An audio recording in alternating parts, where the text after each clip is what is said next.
This episode of Super Pulp Science is brought to you by The Good Boys, written and illustrated by GMB Kamichuk, available for pre-order at portagermainpress.com.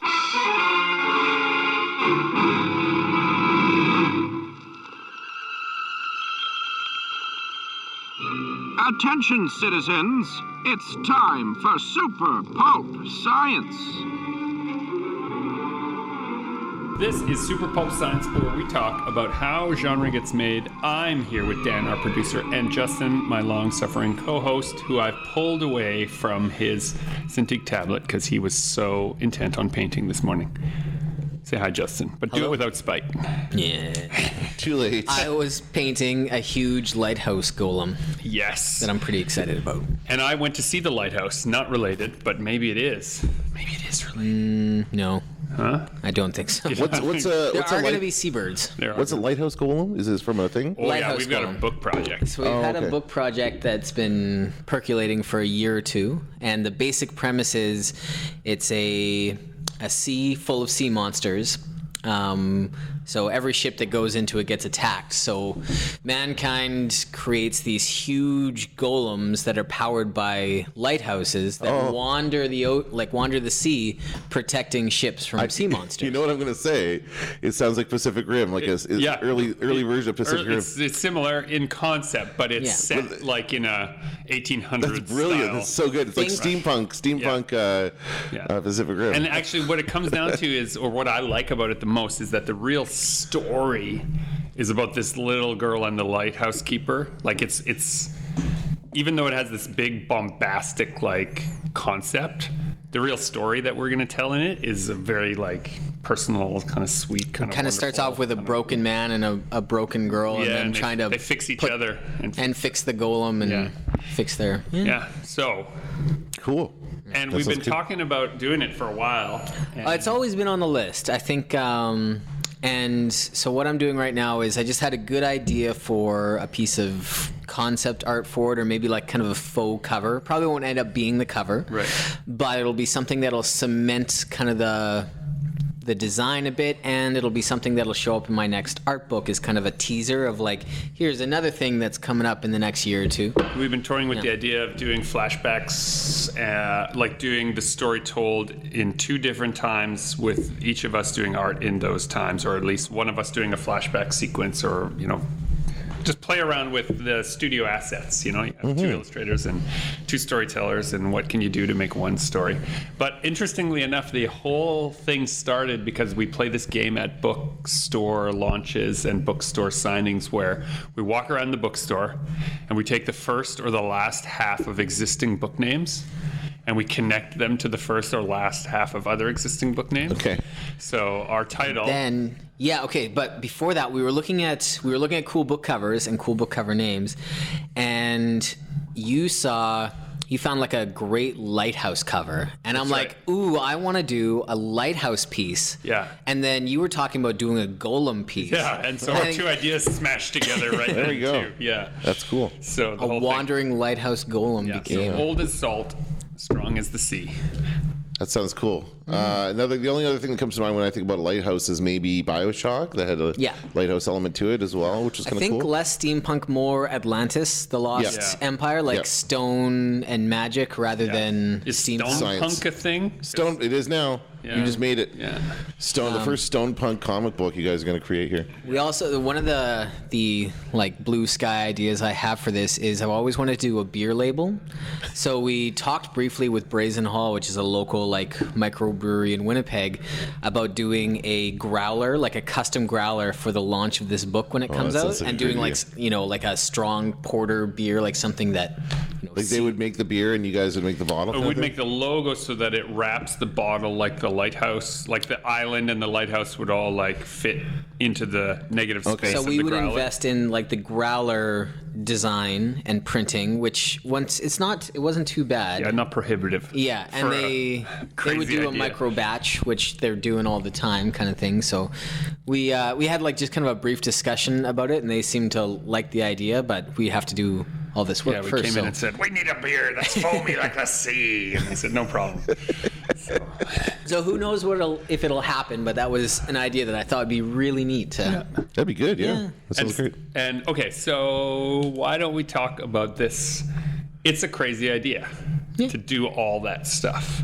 But sometimes it's a good idea to start with, if there were no limitations, if you had nothing but time, if you had a big budget to promote something, what would you do and what would it look like? Which is like what we've been doing with Old Assault Strong. It's just fiddling around with some fun way of doing the launch. And I think that is that can be a good place to start. Yeah, no, that's a great idea. And you think about, so the launch event would be at Brazen Hall, and then they would have that available for people to purchase that growler, and then and you get to keep the growler. That's something they're reusable, so you get to keep that and reuse it, and that's kind of part of your. For those of you who don't know, a growler is like a big brown jug that all these. It's about a liter and a half, maybe. How much beer goes in that?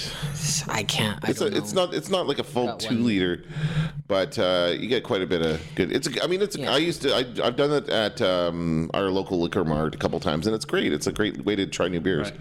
The only problem is once you open it, it doesn't last very long. Like you have to finish it in one sitting. That's right. Which can be a great thing, can be a horrible thing. Well, it depends on if you're with friends or not. Yeah. But you have to drink it pretty quickly. But it is like a good way. I love the way the local breweries are doing these micro brews and trying different things. And there's a lot of great beer out there for the people who like beer, like myself. So that's a great idea. I'm there. I'll be there. And I agree with this concept conceptually, even though as a non-drinker, it just seems like a cool thing. So were you out seeing the lighthouse as research for you? No, not at all. I really liked. I don't know. I found watching The Witch by the same director there to be quite a singular experience. Yeah. And so when it became clear to me that the lighthouse was made by the same sort of team, then I had to see it. Even though when I watched the trailer, I was like, whoa. It's really weird, yeah. And the movie is even weirder than the trailer, but it's not a puzzle. Like, you get to the end, and if you've been paying attention, you get it. It's not I didn't feel anyway that it was one of those films that is purposely trying to be artsy and strange for its own sake. Mm-hmm. There are some weird dreamlike sequences that are intentionally there to make you question, is this happening or isn't this happening? And I guess the only other spoiler-free thing I can say is that you can watch the film and decide none of it happened or all of it happened. Okay. And both interpretations are valid. And who's in it again? And don't mess with the seabird. Patterson. Robert. Yeah. Oh, Robert Pattinson. And Willem Dafoe. Oh, my goodness, Willem Dafoe, yes. Yeah. Willem Dafoe has this soliloquy sequence that goes on for about 5 minutes where the camera just locks onto his eyes, and I swear it's 5 minutes of him not blinking while he's delivering the most passioned, sea shanty curse you could ever imagine. Crazy. It's worth it just for that. For that. Yeah. Also, a warning. I thought of Us in Cars over long distance. It's basically like people trapped on an island for 5 months, slowly going crazy. Not unlike when we're in the car all the way to Calgary. Take breaks. You're not there for 5 months. They can never. Sometimes. Get 12 hours. Sometimes that 12 hours is a 5-month drive, right? That's true. Game! This wasn't meant to be a game! You had a successful thing happen. Yeah, we did our FanQuest Halloween Ball this past weekend, and it went very well. It was a lot of fun. People enjoyed themselves.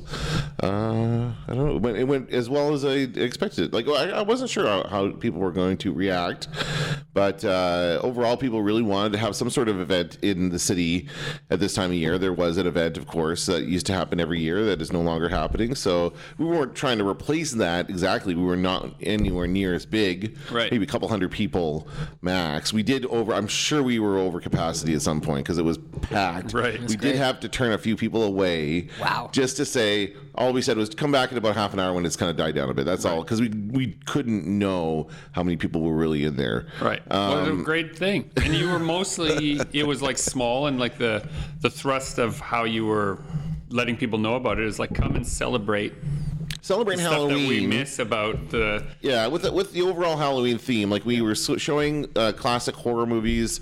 We had a costume contest for like a Halloween style costume contest. It wasn't like your con style costume contest with a panel of judges, but there were some really good costumes. There was one woman who came dressed as Pennywise, the newer Pennywise, and her son was Georgie in the yellow slicker, and he had a grimy face like the Georgie that appears later in the movie, not the Georgie at the beginning. And he had the little boat, the little paper boat, and she had the single red balloon, helium balloon. It was perfect. She won. They won the costume contest because it was so good. Do you think the kid knew what he was dressing up as? I don't think so. And I think he was like so quiet. Mommy, it's not raining. He was so quiet and sincere when he looked at you like, oh my God, it's Georgie. It felt like it was Georgie. And her costume was really good too. She had great makeup and great costume and everything for the Pennywise part. So that was excellent. There were lots of great costumes there. And we had just a handful of vendors, maybe 10 or 12 vendors tabling, selling some stuff. We also had puppies. The puppies were a big hit. Wow. Like just add puppies and you'll get people. That's all you have. There was a lineup. That's what we don't have. You don't have our puppies. Plan is we don't have a puppies. But it was this shelter who was looking to fundraise. So they came and set up, and they're charging people. Charging. Like for a donation, you could go spend 5 minutes with the puppies, and that was kind of the idea. So they made some money.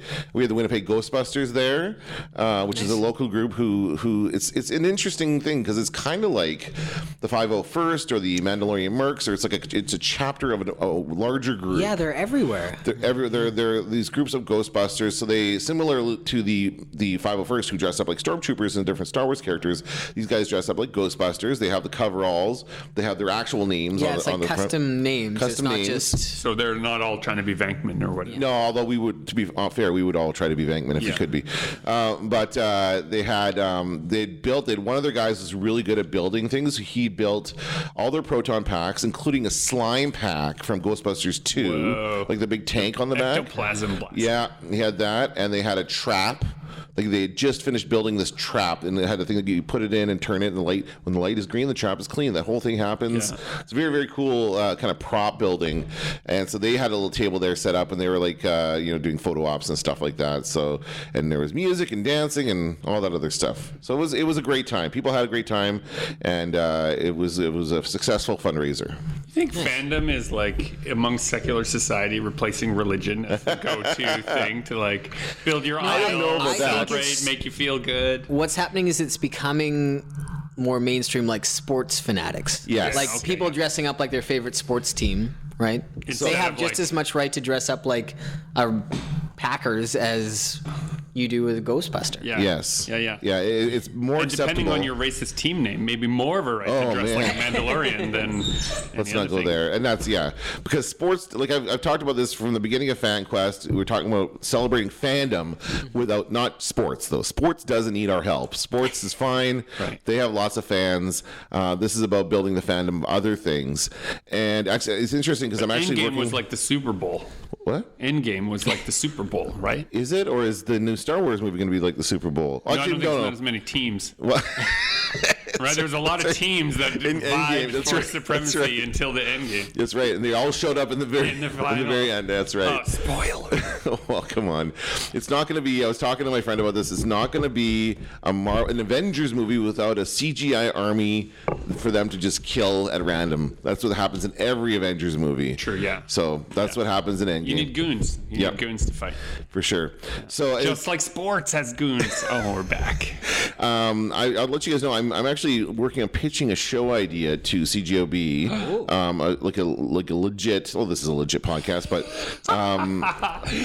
ouch. Okay. After that hurtful comment, something that will air on the radio and people will pay to advertise on. No, that seems like it's a backhanded compliment. Anyway, I'm going to stop talking about that and just talking about my show. And the show is going to be about fandoms, and it really would be about people who celebrate their fandoms, like take that to the next level. So like the Ghostbusters, or like you guys doing your art and comic book creation and that kind of stuff. Like the Thing art book. Right? Yeah, exactly. That as well. Like telling stories about people who do this stuff, and it is to bring it more into the mainstream. Phantom of the Paradise here in Winnipeg. That's a huge one. People love that. Hey, there's somebody I know who's working on a mask for that. I don't know if there's. That's great. So CGOB. So tell me me, we know, Justin and I know a little bit about pitching for TV, pitching video games, pitching role-playing games, that kind of stuff. How does one pitch for radio? I just write a proposal, I think. I told them. So what happened was I went in for my performance appraisal. And I'm not there as a, I'm just part-time on weekends. I'm not there to move into management or to do any career advancement, so to speak. I'm happy with my main hustle, I guess, as an instructor. Yeah. So this would be a side thing. And they said, well, what more would you like to do here? And I said, well, I wouldn't mind doing a show and being a host because I do other podcasts and I really enjoy doing that. And so they said, okay, what kind of show would you do? And so I just started talking about the show about different fandoms. And they seemed, it wasn't something they knew a lot about. Right. And I don't think, there's definitely an audience for it because there's so many people who love this stuff. But I think there's also an opportunity to interest another audience, that being the people who don't know a lot about this, who are aware of Comic Cons and what happens around Comic Cons, but are not aware of the passion and effort and work that goes into all the different fandom projects that people do. Yeah, and why people care so much. Yeah. Is, that's the human interest angle that I guess CJOB would be interested in. And the sports angle is a good analogy because it is similar. Like when you think about sports, it's just two teams or two groups of people competing for a single thing, but it's no different than loving a film franchise or a comic book series or a movie or a TV show. Entire decades worth of arguments around bad ref calls, like did Greedo shoot first or not? Right? Well, exactly, same thing, exactly. You have just as much to do with the core material, you're an armchair quarterback in both. What are you doing? You pay for your tickets, right? We both pay for our tickets, and that's how we get to yell. And we get to yell, but other than that, again, go into forums and argue with people because that happens a lot in sports as well. So there you go. Pro. This is great. It's gonna be awesome. Your show. Yeah, will you guys be on my show? We're gonna make a competing show. A real called Dan's Fans. I am struggling with the name because the word fandom to some people just means sports fandom. So I want to try and avoid that. So I'm trying to figure out a way to convey what it is in a name, a simple name. Could you do some compare contrast? Like bring on sports fans and bring on. Well, I know people who are both. Yeah. Donovan Yashik, who's been on this podcast, the guy's probably the biggest Jets fan I know. He was at the Heritage Classic. The reason he wasn't at the FanQuest Halloween Ball is because he was in Regina at the Heritage Classic, where the Jets played the Flames outside on a outdoor arena, and he was showing how he got into the promo video for it on Facebook. He was talking about that this morning. But he also loves comic books, and he colors comic books. And he's a great artist as well, and he has his own successful series of comic books. So there's people who are both sports fans and other fans, So I'd have him on to talk about that. Which comes back around to this idea of, do secular people trade that need to just believe in something, right? What do you believe in, though, when you believe in a fandom? Well, I think that's what I mean. In my humble opinion, if you're doing it right, you're actually believing in yourself. You're seeing the part of you that you wish you could be more like reflected in that fandom. This is why I find the 501st a little bit dubious. I don't think anyone should aspire to be a stormtrooper, but they do a lot of good stuff. People love to feel like they're part of something bigger. That's what's reflecting back. Right? Yeah. They want to give their service. I think it's. I don't know why they chose to be stormtroopers. It's an interesting. That'd be something I would want to explore in this show. Like talk to somebody who was part of that organization at the beginning and say, why was it? Why stormtroopers?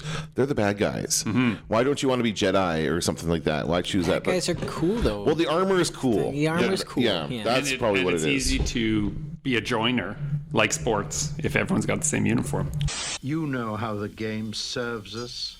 We had a guy at our FanQuest Ball who had created his own Sith character. I don't remember what it was. It was Darth. I don't know, but he had this kind of skull mask on and a dark robe and a double-sided lightsaber, like what's his name? Darth Maul, except it was blue instead of red.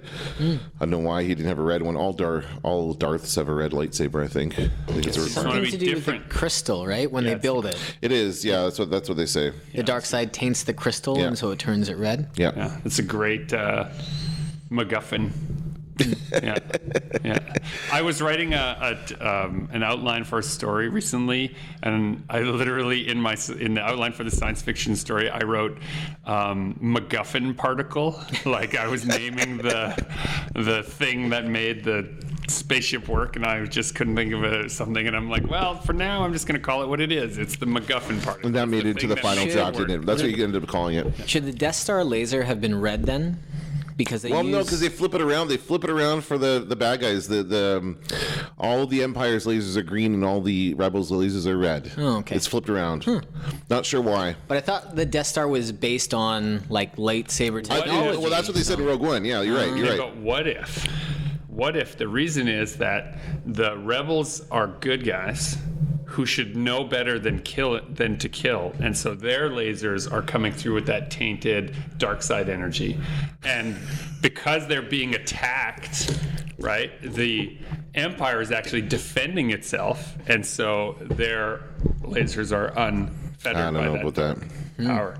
Because like, how many of those movies are about Empire bases defending themselves from abject destruction? Almost all of them. No, they're not. The Rebels are the ones. Okay, well, yeah. Then in the third one, the idea is like it's under construction. There's no soldiers in there. It's all construction Well, workers. this is getting the killed. clerk's argument, the right? clerk's argument. I The like that, yeah. contractors. There's a lot that goes into choosing your contracts. Yeah. A lot of politics. Did you guys see the new Star Wars trailer? Speaking of Star Wars, I did. Yeah. Yeah. I was covering the election for CJOB, and so I couldn't watch it when it dropped live. It was funny. Speaking of sports, they showed it live on a football game. This is how they're trying. Again, I don't see how they're Large audience. I guess but they're trying to also draw more viewers into the football broadcast because I guess it's not a big night. And also fervent sports fans. Like they already have that gene of like, I'll follow anything and buy merch. Maybe. Right. Yeah. And so anyway, but I didn't get to watch it. Sports fans. No, because we do it too, right? Yeah. Everybody does it. Yeah. All fans do that.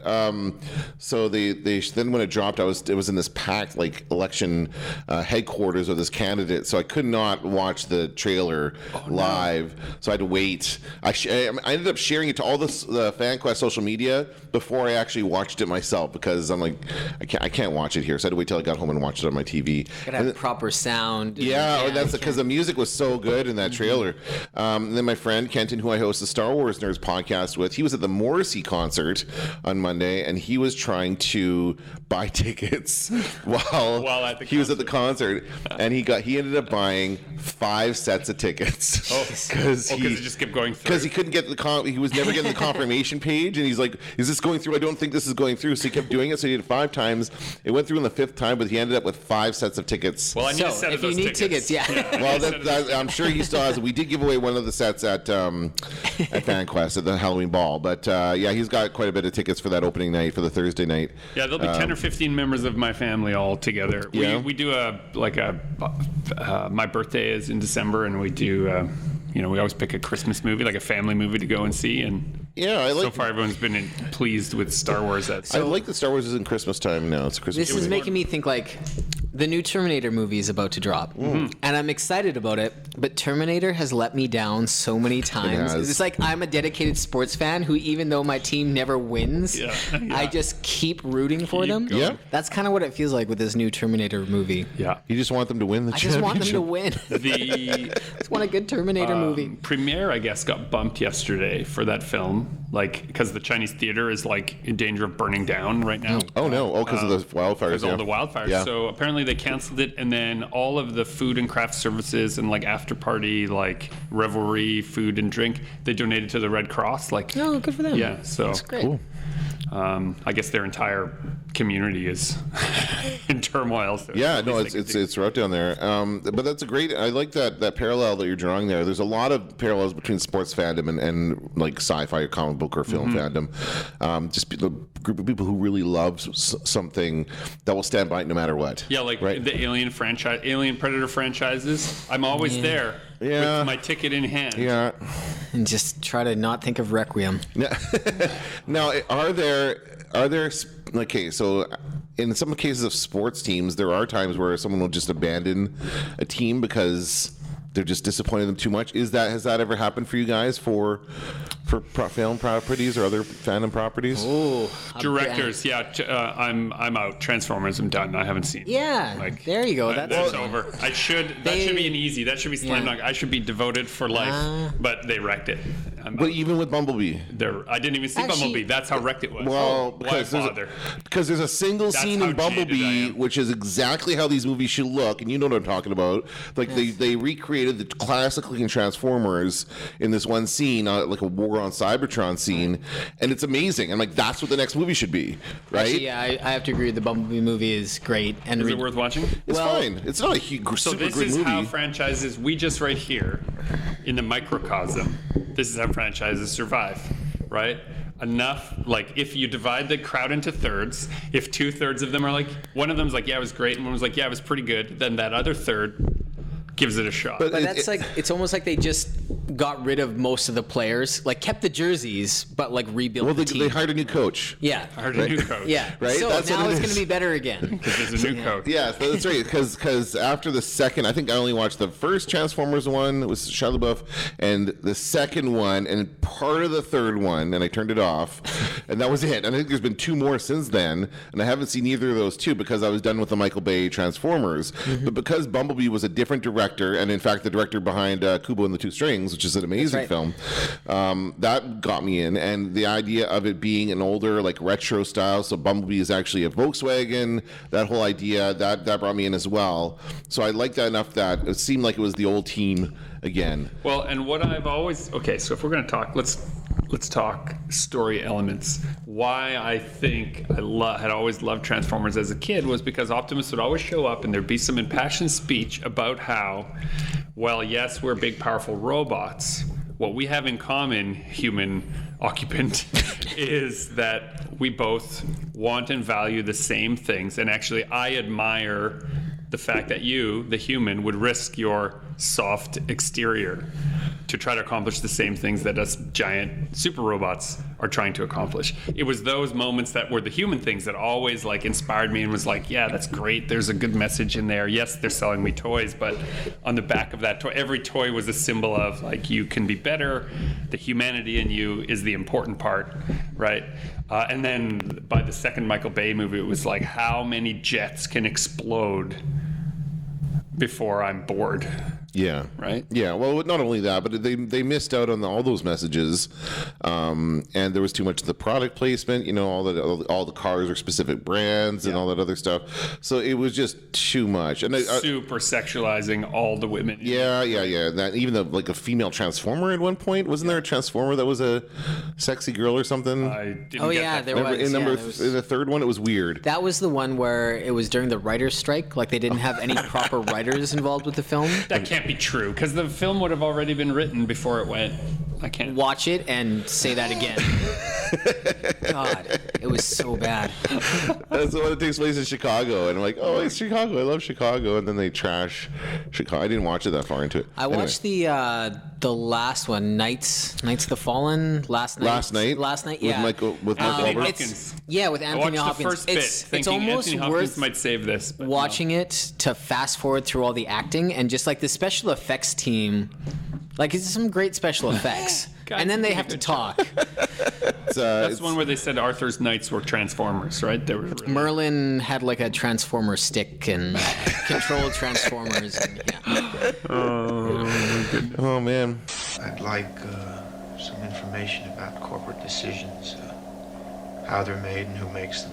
What we're really been talking about, I think, this whole time is the way in which people connect to a thing they like. Yeah. Right? When we start talking about old as salt, strong as the sea, what do? We went around looking at other people's great stuff, and the bits of it we liked, we collected, like berry pickers or mushroom pickers in the forest, and we came back and we made a stew, right? You mix it all together. And so while I just slagged on Transformers for taking the Arthurian legend. It's what we do all the time, is like we take an existing mythology and we slam it into another thing and we hope it works. Yeah, and to be fair, there are people out there who still love those movies, who love Transformers even through the Michael Bay years. I got into an argument with somebody unintentionally online at some point, and I was making a joke about it being awful, and the person's like, I really enjoy these films, and I felt bad because I'm like, I don't want to take anything away from that person's experience. They like the Transformers, they like the films, so Really, it's like, fine. It's like artwork. It's subjective. It is. It's yeah. like music. Yeah, Yeah. you can like whatever you like. Yeah, shout out to the guy behind us at the lighthouse last night who leaned over about 15 minutes in during one of Willem Dafoe's like close-up, my gross beard close-ups. Okay. Leaned over to his buddy and was just like, dude, are we staying for this? The movie was not for him. No, so then he left for about 20 minutes. He like stormed away, huffing, and then like 20 minutes later, I guess because no one in his party left with him, Okay. right, came back begrudgingly, stomping and huffed himself into his seat. So we had a conversation the other day Some movies about, are not for everyone. That's right. That's right. about trailers trying to appeal to everybody.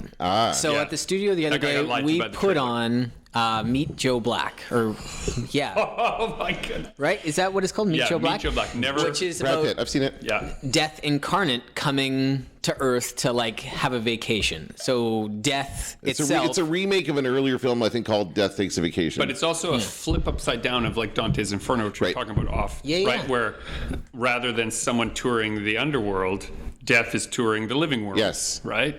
That's the Yeah. notion. And it's a fairly interesting film. Like I liked it. Like I didn't see it when it came out, but I remember everybody hating it so much when it came out, and I know why. Yeah, it's a 'Cause 3-hour movie about what is worth living for.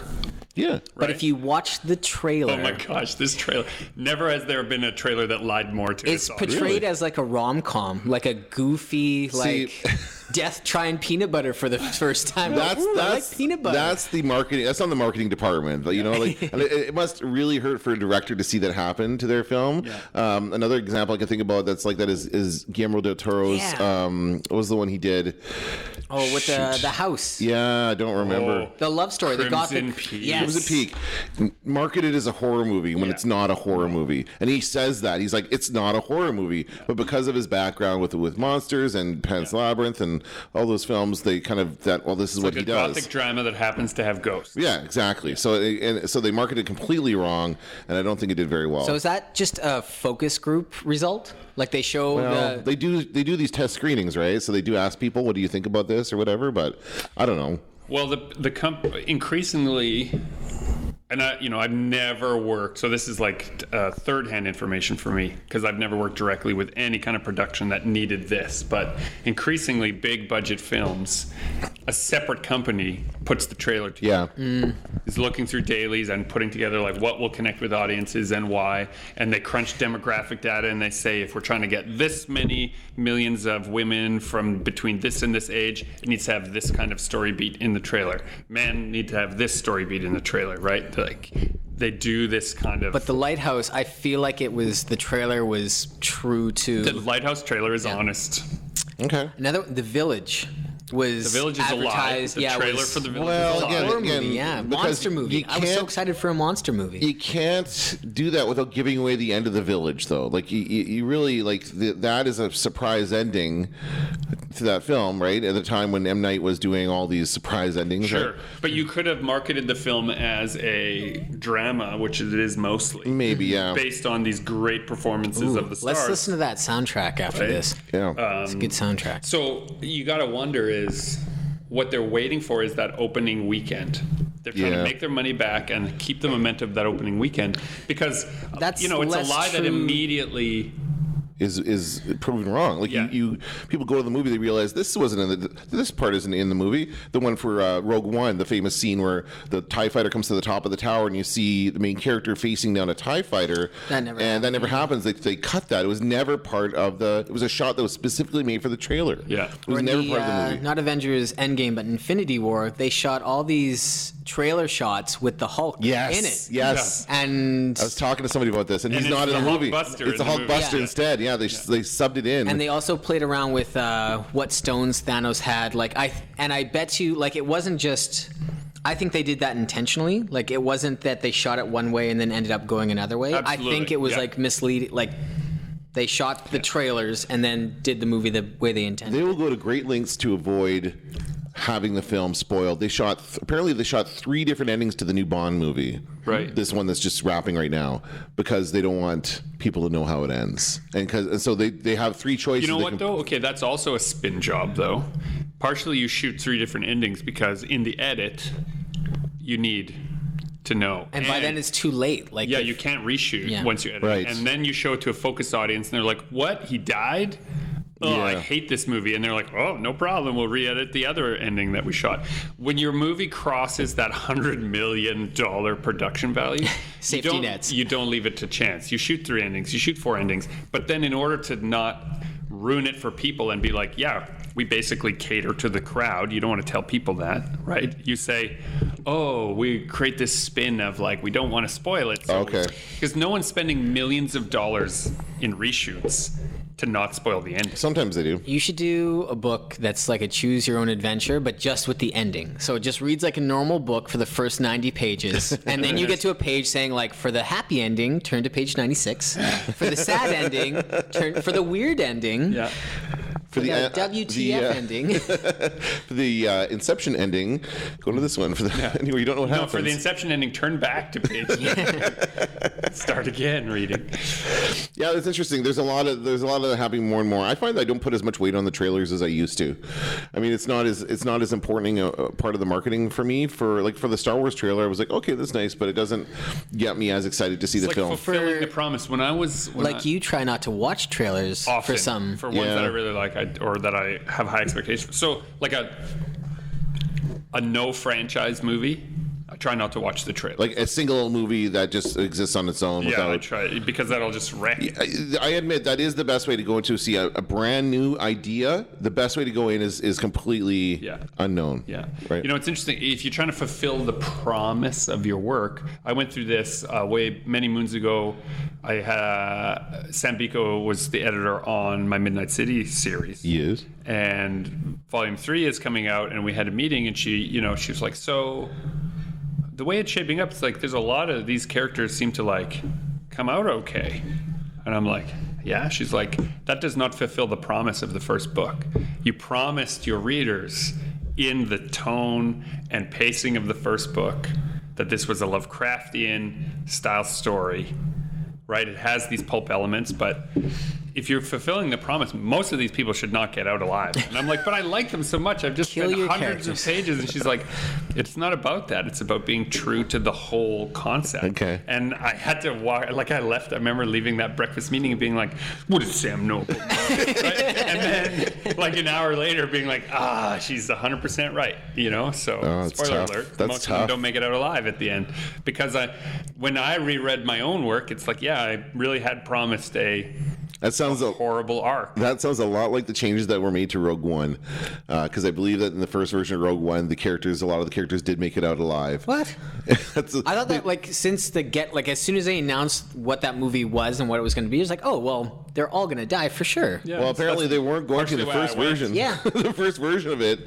That's part of the reason why they had to do all these reshoots, because they recreated that ending so that they all died. And it was, I don't know what they were going to do with it. Maybe someone may have wanted to keep these characters going forward, although we are getting a series with, what's his name? Cassian Andor. That's right, has yeah. a series on Netflix, Disney Plus, which I believe is happening before all the events of that. So you can move anywhere in the timeline if you want to keep the characters going.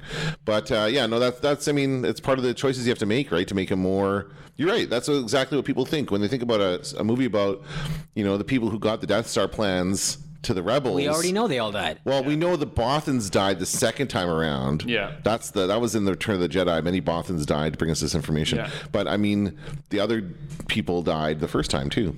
So Who are the Bothans? Have you ever seen a Bothan? they're an alien race. We've never seen them in Star Wars. Maybe we have in a side scene, but they're like they have fur. I don't remember the exact description, but they're specialized in being spies, which is weird for a species. Right. Because immediately you look at that species and go, that person's a spy. That furry guy. Yeah, everyone knows. He's a that. spy. What are you doing? Maybe they're shapeshifters. But they're maybe. Hey, that'd Really be cool. great hearing. That's it. And that's all it is. That's it. That's great. The books you've ordered are classified. and have been transcribed and summarized. How much do you owe your fans? I guess that's what we're talking about. That's true. Like, well, it's the same question to you, a sports team. If you would ask that to a coach or a player, what would they say? They would say, some of them would say, I owe, we want to be there for the fans. We appreciate our fans' support, that kind of stuff. You hear all these. The difference between, of course, sports and other fandoms is that oftentimes the interviews in other fandoms are much better. I will say, when you talk to a creator of a comic book series or a movie series, they're a little more like they can speak a little bit better than an athlete can. Really, they just kind of went in there and gave it their all and hope for the best. Yeah, just gave 110%. Dig into the corners and that's what you get when you interview it. But I mean, the poetry. Okay, I'm coming to the defense now of sports interviewers or sports interviewees. The poetry was in their movements. That's right. A few moments ago. Literally. It's not about what they say. Well, I might have a great big bucket of adjectives and adverbs that I can throw around. I can't do the physical things. So why we expect someone who's specialized in one thing to be good at everything? No, it's true. Right? Yeah, you're right. And yet we still thrust that microphone in and hope for some pearl of wisdom. So I think when it comes to, and I've interviewed enough sports-related people to know that they acknowledge that without the fans, they're nothing, right? Yeah. The fans are the ones who buy the tickets. They're the ones bringing the money in. So you have to do stuff for the fans, but at the same time, the fans don't always know what's best for the team. Sure. That brings us back around to religion. How does it do that? Right? Because the fans don't always know what's best for the team. Who knows what's best for the team? Well, the Pope? Well, no. Okay, so that's what I'm saying. It's something like I thought would be a good subject at some point for the podcast, but when do you stop playing? Like, if you create a series of 3 books, like if Midnight City blew up beyond all expectations. Yeah, it's been like a million seller. Yeah. Which it was not. You don't know. It still might be. Still might be. Still might be. Never say never. But you told the story you wanted to tell and it ended. Right. But you have all these ravenous fans now who want more from it. Is it going to take away from those first 3 if you keep coming back and keep adding more? Midnight City 1 to 13 are now going to are slated for the next couple years? It's interesting because I was talking to the creator of Headlopper, and he was saying, Image asked me to make more Headlopper, so I'm making more Headlopper because it's been a really great seller. And I was like, well, how do you feel about that? He's like, well, I love making Headlopper, so that part's easy, but I have other stories I want to tell. But I work at a pace that I can only produce, 1 book a year. So I guess this year I'm making more Headlopper. And so that felt bittersweet. Me as a fan, I was like, sweet, love me more Headlopper. But as a creator, I was like, are you trapped? Like, is the quality gonna degrade until you don't like Headlopper anymore? Yeah, that's a real thing that could happen. It could happen, I suppose. Not with that. In this particular franchise, every book gets better because it's him as a storyteller and finding his voice and his pace and all of that stuff. He's writing and illustrating it, so all that synthesis is happening. So what I can't wait is with the skills he's learning on this kind of story, when it jumps to another. He did another book called Apocalyptic Girl, which he did before Headlopper, which was phenomenally good and really outside the box storytelling. And Headlopper also is outside the box storytelling. And so whatever his next thing will be, I look forward to that. But it's this chain that is created by the dependence on needing those people to show How up. amazing is that book he wants to work on, That's what I wonder. What about the case of someone like Margaret Atwood, who wrote a sequel to The Handmaid's Tale, a book that's been published for decades, but is now super popular because of a super successful TV series that needs to go beyond the first book. Yeah. So she writes, and again, and we can talk about adaptations being different from the original source material, like the Game of Thrones. They went past the books to finish that series. Yeah, but how well would that work is that now? I have not read that book. To be fair, I've not read the new book from Margaret Atwood. But is it as good as the first Handmaid's Tale? I haven't read it either, but I can tell you this about Margaret Atwood: she doesn't her books aren't haphazard. No, She's she doesn't. Never created a work of fiction that felt rushed. I don't get the sense that she feels that she needs to keep working either. She does not release books every year. So I guess in this particular instance, if Atwood had another Handmaid's Tale inspired story to write, I bet it's very thoughtful, Probably really good. well constructed. Yeah. You know, that's how I'd have to say about that. Just because the track record is solid. Yeah. Another example, Right. like the Fearsome Beasts and Where to Find Them or whatever, Oh, yeah. in my mind yeah. has harmed the Harry Potter legacy. Well, Those movies have kind of like tainted the rest of the movies for me. I don't agree with that necessarily, but I feel like it's a wasted opportunity for that franchise because everybody wants more Harry Potter. Everybody does. Yeah. I don't know anybody who would not love to see another Harry Potter movie or book even. Book would be better because... And they've gone back to do another Hunger Games. Well, see, I don't know about that one. I'm not a fan of that one. But, which I liked, but I liked that it was over. Yeah. It's exactly what you're saying. It completed the story. It finished the story. But then who are we to tell an author what they can and Exactly. cannot write? Yeah, That's I guess it's the reasons for them going. fans Are they again. going Oh back my because they want to, because there's a demand for another thing, or are they going back because they have a great idea that they want to tell in that world? We've talked about this on the podcast before. Both, I Yeah. guess. Both, but in the case of like we talk about the Andrew Garfield Spider-Man films being, Sony just trying to hang on to that rights to that franchise by producing a movie within the timeline that they had to. Yeah, they didn't have a good story. But they had to make a had a movie, or else they would lose the physical rights reason to Spider-Man. So that's not a great reason to make a thing. And yet, if somebody came to me and said, we really want to keep the rights to this Day of the Triffids publication. We need to produce a graphic novel. Do you think you could hurry up and make one for us? I'm your guy. Well, you are the guy because you're a huge fan of that franchise. Probably It's have not it a halfway franchise. done already. Probably have in his head. He's got it done. Oh my god, so much of it done. But I would. But that's it, right? So the people they're asking to make it are people like me, who are not thinking twice about the larger ramifications of the geopolitical movement related to fandom. Right. They're just, like that. I'm so honored you asked me. I'll do my best. And sometimes their best is not enough. Well, sometimes it's just not as good as the original. It's not like you can say like I'm not up to it.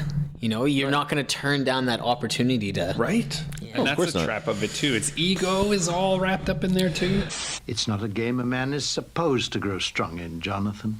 Why do you guys think they made a new Hellboy movie? Was that to hang on to the franchise movie rights or something? I'm sad to say I haven't seen it. I saw it. I heard so Wasn't many it bad things. Del Toro? He didn't want to come back to it, or Okay, so this is all of us, dear listener. We're we just have no making, idea. Speculating why we think it might have happened. Like obviously, what's his insider name is knowledge. too old to play. Neil Marshall directed it. No, but who's that? What did he do before? He did a movie that I love called The Descent, Oh, of course, yes. Okay, I know The Descent. and so he has like good horror pedigree. Right, and then I blanked on his name. You were about Ron to say- Perlman. Ron Perlman he's getting in his 80s now. It's late What? 70s, early 80s. He's Oh up my there. God.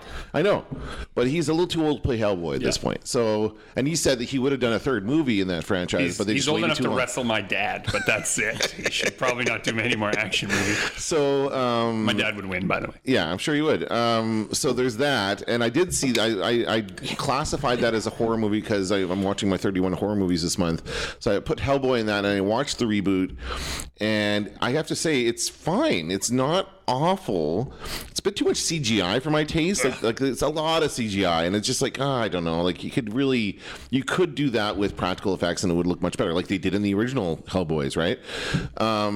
But what's his face is David Harbour is a good Hellboy. Like Yeah, he was like not him bad too. at all. It's funny because you asked about what things that make you drop the team. Yeah.